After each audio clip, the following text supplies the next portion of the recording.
we were talking about some measures that makes our software quality one.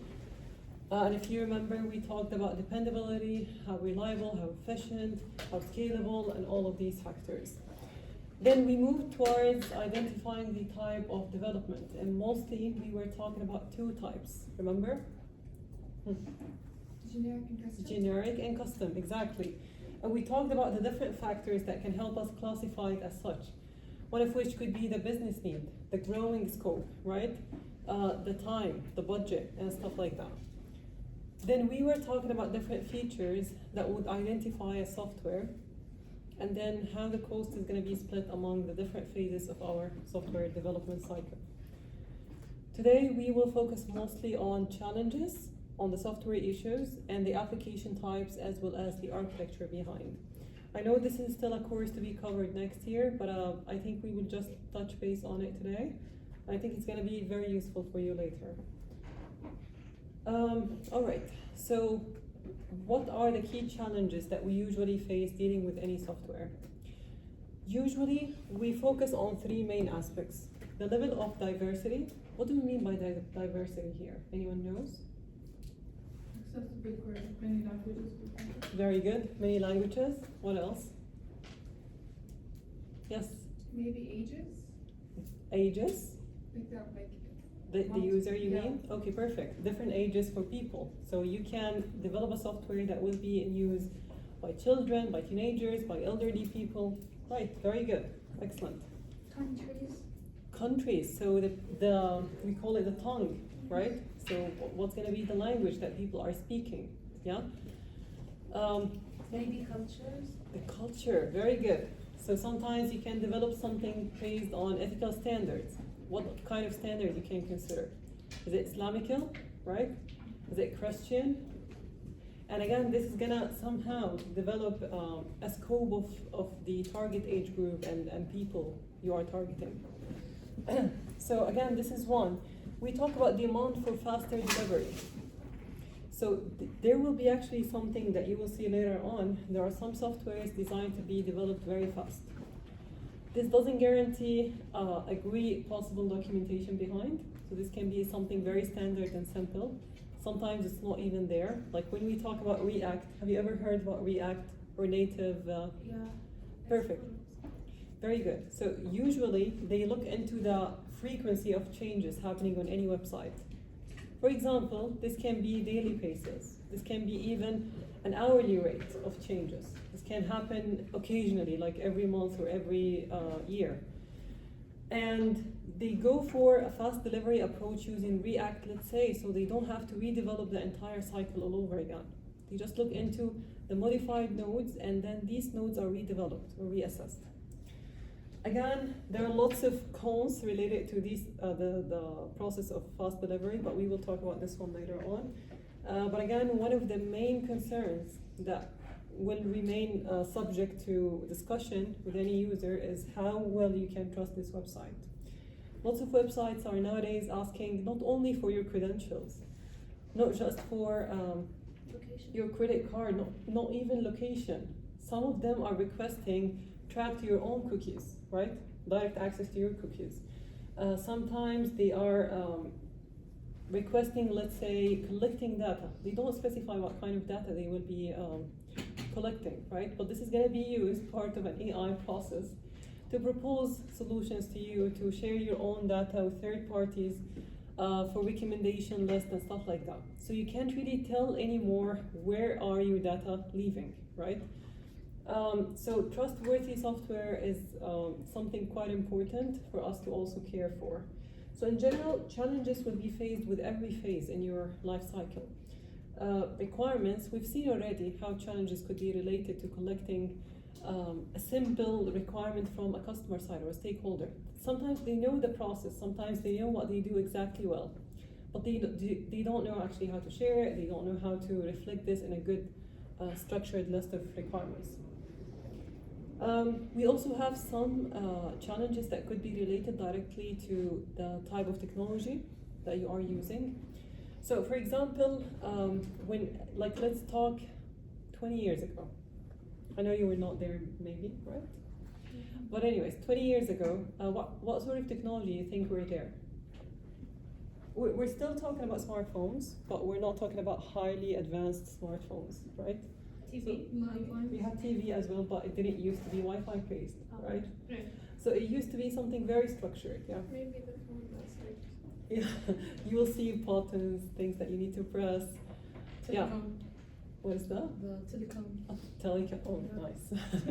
I don't know this one. Okay, I didn't deal with it. Nice. I don't have. Okay, sorry. ما بعرف شو اسمه بالانجليزي بس التليفون الارضي. Yeah, yeah. It used to be wired and wireless. Yeah, okay. I do remember actually my grandma used to have We one. still have it actually. Yeah? Yeah. Well, that's cool. Interesting.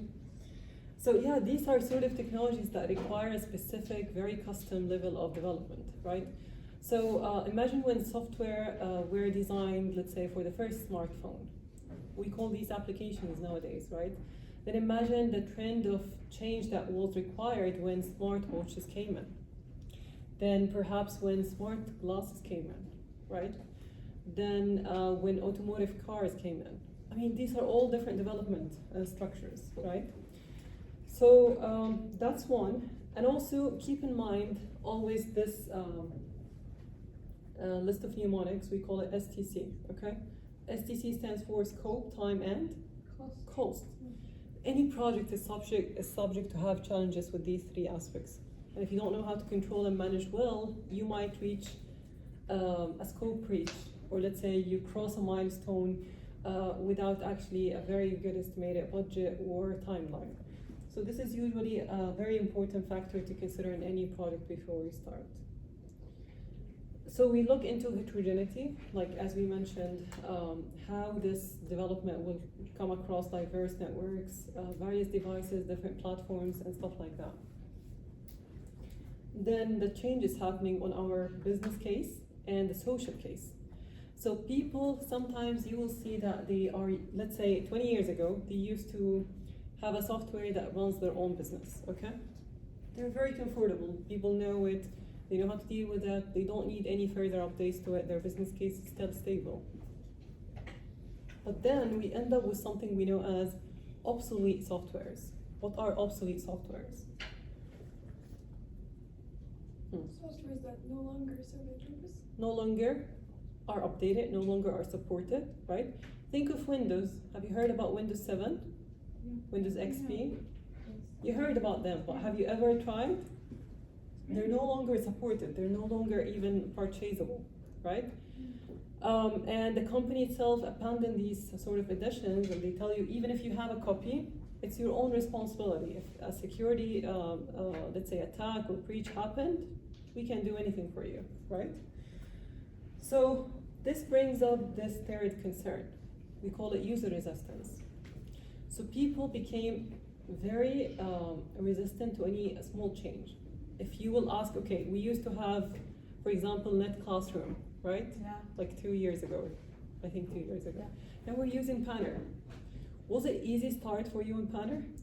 Did you feel like it's good, like the first time you tried it, or you feel like, okay, this is a bit difficult, it's a bit tricky, how to find this, how to find that? So yeah, people in general, they have this psychological resistance. It happens with any new or change that happens to their own life.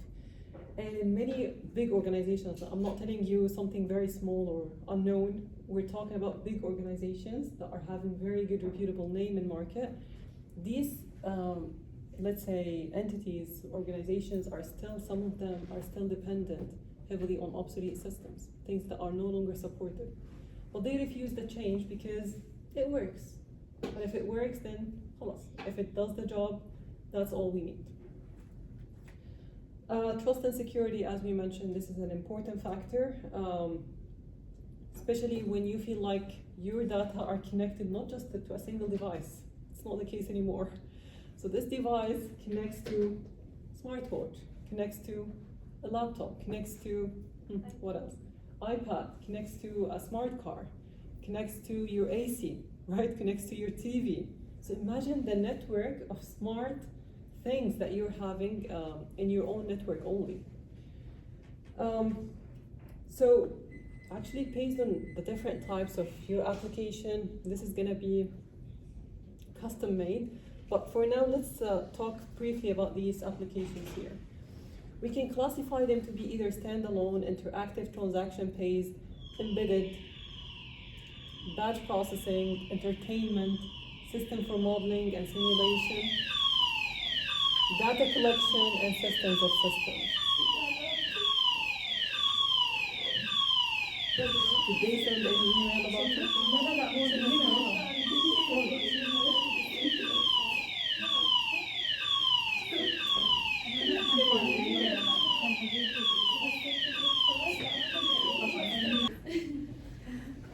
Okay, so just listing it out. So we have batch processing, we have entertainment, we have modeling, simulation, data collection, and systems of systems. Let's go over these concepts quite quick. Who knows what is a standalone application? And if anyone can give an example.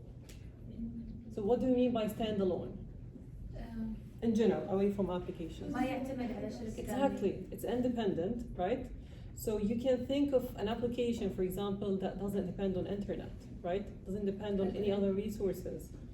So I can use it offline, online, right? And if I use it, I don't really need to connect to another application for me to be able to use this one. Like what? What do we see? Calculator, nice one. Word. Word, okay, so Microsoft Word. We have the entire Microsoft package, actually. Yes? Anyone raise a hand? Okay, good. Yes, please. Photos. Nice, very good. So all these applications are considered standalone. Now let's consider transaction-based. So, okay, you all do online shopping, right? Amazon, let's say you're aware of it. Okay. So what do you do on Amazon? You buy, right? You, I don't know, you return an item. Well, okay, you pay. You add something to your cart. You add something to your wish list. Yeah. You report something to customer service. These are all separate transactions, right? So we can say that this is sort of interactive transaction-based application. Then we have embedded control. What is embedded as a word? Later you will take an entire course called Embedded Systems or Internet of Things. I think they renamed it, right? What is that for? It's like it's built into it. Nice, very good. So you'll start dealing with some Arduino circuits. You're aware of Arduino? Okay. Like circuits you build actually to simulate a given situation that's hardware based. So I can design an entire traffic light, let's say, system just using LEDs, wires, resistors, and stuff like that. And then you will have to code it. So this code is going to synchronize with the hardware and provide for you the output you aim for. And now we are living, as I mentioned, in the era of Internet of Things. Like I can open my phone here, Android, and I can search for something known as smart things. I'm pretty sure you have something similar on your iPhone as well. Smart things in a way that I can control any smart device in my own network, right? So I can turn on or off, let's say my AC if it's recognized here. Yeah? I can open a washing machine, I can close it. I can open, let's say, a parking door and stuff like that. I can turn on or off a camera. Yeah? So this is entirely what we refer to as embedded control system. And this is scaling up now even to cover medical or healthcare sector. We have something we know as Internet of Medical Things. Please, if you have time, just go and search for this, and it's very, very interesting one. Then we have batch processing systems. So these are systems that are reporting things on, let's say, weekly basis, monthly basis, annual basis as needed. One of which could be the payroll systems. Anyone heard of it? Payroll? So there are systems like usually provided by banking.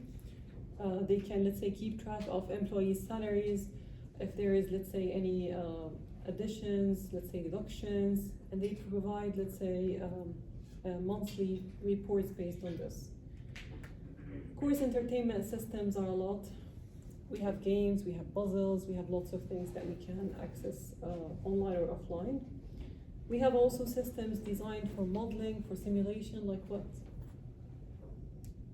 Anyone here did 3D modeling before? Anyone from architecture? There is a very common software used. AutoCAD, very nice. This is a modeling tool, right? And we have lots of other types. We have Rhino, we have Blender, lots of other things, right? And then we have some simulation applications, like MATLAB, for example. Have you heard of it? So you can visualize data. Now this is actually, oops, this is actually a screenshot from MATLAB. So you can build a code that actually visualize data on a chart, and so on. All right, so how about, okay, now an example of embedded control system could be the APC. You have, I think, anti-braking system, yeah. This is usually part of any car that you drive, even with bicycles and all of these stuff. They simply are designed to avoid collision with any other vehicle in front. And if it's not there, the collision will simply happen. We also have data collection system.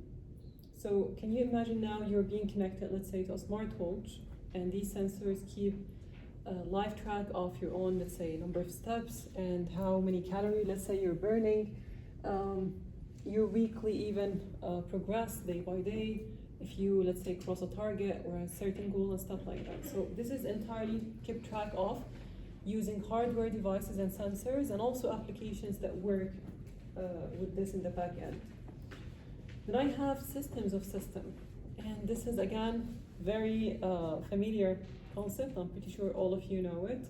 And the best example to look into it is here, Al-Faisal, any education infrastructure.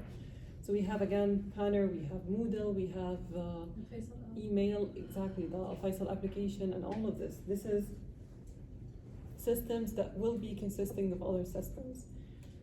You might also think of airports as a scenario. You have, for example, a system that keeps track of the movement on radar. So it can tell actually if there is lots of airplanes, when are they taking off or landing and stuff like that. How is the communication happening between the tower and, let's say, the airplane, and between, let's say, one tower and another tower? How is that reporting back to the GPS satellite and stuff like that? We also have systems taking care of the seating, right? So this is something, a service provided for passengers. They can book things early.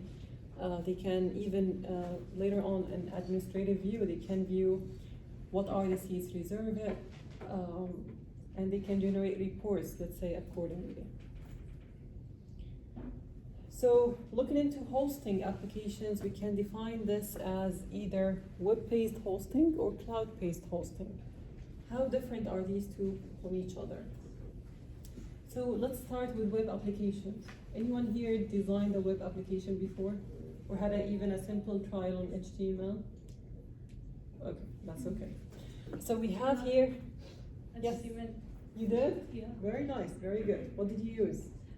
We use HTML and CSS. Excellent, Yeah. very good. That's a front end, very nice. So The basic. that's very good. I mean, that's a good part. We have users, let's say, submitting a request. Yeah, we agreed about the request and response process before, if you remember, in the client to server architecture, right? So we submit a request at a certain point to the server. Let's imagine the situation. I have a login page, Al-Faisal login page, okay? What happens when you enter your username and password and then you click login? So these data are fetched usually using something we know as a protocol, okay? So protocol has a method of data extraction. This method could be either get or post. When you look, for example, at my Moodle, like this, yeah, my Moodle. So look at this URL up. Do you see the part that comes after the question mark? Yes. We call this query string, okay? We don't need to worry about its name. But for now, if you are using get method over your own protocol, you will simply see what kind of data are submitted to the server side. And if that's why actually, if I try to share this entire URL with any of you, it's not gonna work. Why is that? Do you see that part? Session ID, right? And this is something very custom to my own IP address. And it even expires every, I think, 30 minutes. So my ID now would be different from my next login access, and so on. So that's why you can't really share it from one machine to another. So if you are using get, this is entirely visible. But if you're using post, this is usually removed. So if I'm designing something that's, I don't know, somehow important, it requires, let's say, a capturing of data that are sensitive, let's say your own address, let's say your own, I don't know, student details, for example, your own ID, your own IQAMA, or let's say national ID number, your own credit card information. Do you think it's better for me to use post or get as a developer? Post, definitely, right? So it doesn't actually show these details, because later, whoever is willing to join, let's say, cybersecurity track, you will see that one type of hacking goes over the URL itself. Just using the URL, I can hack a system if this is like not structured so well. All right, so post is now, post is now an idea. Oops, not this. Okay, so we submit this request, right? Now the server receives this information, your own username, your own password.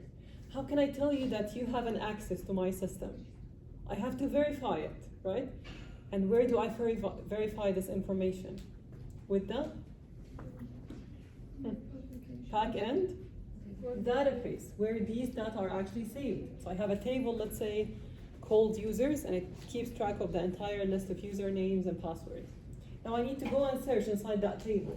Do I actually have a user that holds this username and password? If that's the case, you're marked like valid, and this is granted for you as an access successful one. So request, and then the response come from the database all the way to the server, all the way to your own interface, the view that you actually see as a user. So we can classify these web applications into two types, static or dynamic. What are the static types? Any example? But let me give you examples, you tell me whether this is static or not, and then let's discuss the features. So if I'm, let's say, designing a profile, similar to a CV, okay, but it lists all my achievements, publications, experience, education, is that considered static or dynamic? Dynamic. Okay. Okay, ask first, two things to ask yourself. How frequent is the change happening? The second is there any possible interaction with the user or not? Can you answer these questions? So how frequent the change would be? Yeah, it's gonna be static because you will just change it when you are doing it. Nice, Yeah, very after good. you're doing it. Very good, very good. So the amount of changes, even if there will be any, it will not be so frequent, right? So it will take time, months, let's say 2 months, 1 year, you never know. So that's one, and there's no direct interaction with the user side. I don't ask you to input anything, right? I don't customize the process and show you a very custom output for you. So these two are not there. We call it static web page, right? Or static web application. Type. If let's say I'm asking for Facebook. Any of you used Facebook before? Yes. X maybe? Yes. Instagram? You know these. So these are dynamic or static sort of applications. Dynamic. So there is interaction with you, right? You can like a post, you can comment. Every time you will access this application, when you are logged in, you will see a different feed of information, right? So this is very custom made, just specifically for you. So dynamic applications do interact with the user side. They do have a pack-in database. If there is no data, there is no interaction. There's no even reason for it, yeah? And of course, the frequency of changes are also quite high. So if you try to access, let's say, X now, and then after 10 minutes, the view is going to be different. Same for Instagram and others. And then we jump into cloud-based applications, where we have 3 main concepts to learn. We have SaaS, PaaS, IaaS. There are some other types, but they're outside the scope of the course. So AAS is known to be software as a service. We have platform as a service. We have infrastructure as a service. Now my question to you. So let's classify it this way. Here, I'm using. Here, I'm building and deploying. Here, I'm simply Producing. what is that? Using it. No, here I'm using. Fixing. Here I'm deploying. Here I'm Designing. renting, okay? So it's like I'm having access to an existing infrastructure. Infrastructure is a wide word, okay? Now you can talk about, for example, a warehouse, data center, a place where you will see, let's say, digital or physical sort of servers, racks to keep track of your own data, and services to keep it up and running and stuff like that. Sometimes we don't have the enough budget as a business to start with a physical data center. It's very, very costly. And it requires even cooling systems, specific temperature, maintenance, people. That's a headache, right? So sometimes we just go for cloud-based infrastructures. So you can refer to, for example, Amazon Web Services. This is there. And the AWS, they said. AWS, very good, very good. We can talk, for example, about platform as a service. Anyone heard of Microsoft Azure? You know what? Type.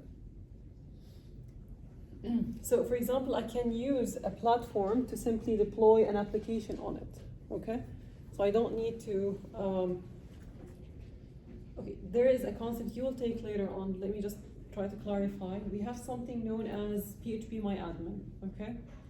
So when I try, let's say, to publish something that's web-based on a local host, I start with using my own machine as a host.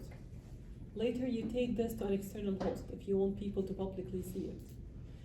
So I can rely on this PHPMyAdmin for, let's say, managing my own data, okay? For managing, let's say, the way users are accessing with given permissions. It does the job, okay? So I don't need to recreate this as part of my own software. I just simply use it if this is needed. And the first point here is AAS is simply using a software service. So for example, Snapchat, you all use it, right? It has a feature where you can detect a person location. Yeah? Yes. Do you think they implement GPS? Yes. They implement it? No. No. You use it. So GPS is a service. Can be plugged into too many different softwares. And that's usually the nice part. You look into your own case study, your own application that you want to implement, and then you try to see what kind of these services could be replaced with APIs. So these APIs are just simply merged within your own system without the need for you to know how is it implemented from scratch. All right. So that's only a way of seeing it clearly. A cloud infrastructure requires an internet connection, and it can take care of the entire process of having your own application up and running. Whatever maintenance service is again handled without you even care about it. Storage is taken care of. Management to database, let's say permissions, access to your data is all handled. And same for the security aspects, again, without you even invest into implementing it. This is there, secured. You just need to host your application and start the work. Okay, I will stop it here today. We still have a few more slides, but I think we can cover this in the 5 minutes, the early 5 minutes of next class, inshallah. Any questions on today's session? All good? Yes. Okay. Please prepare your phones to scan the QR. And please scan this one.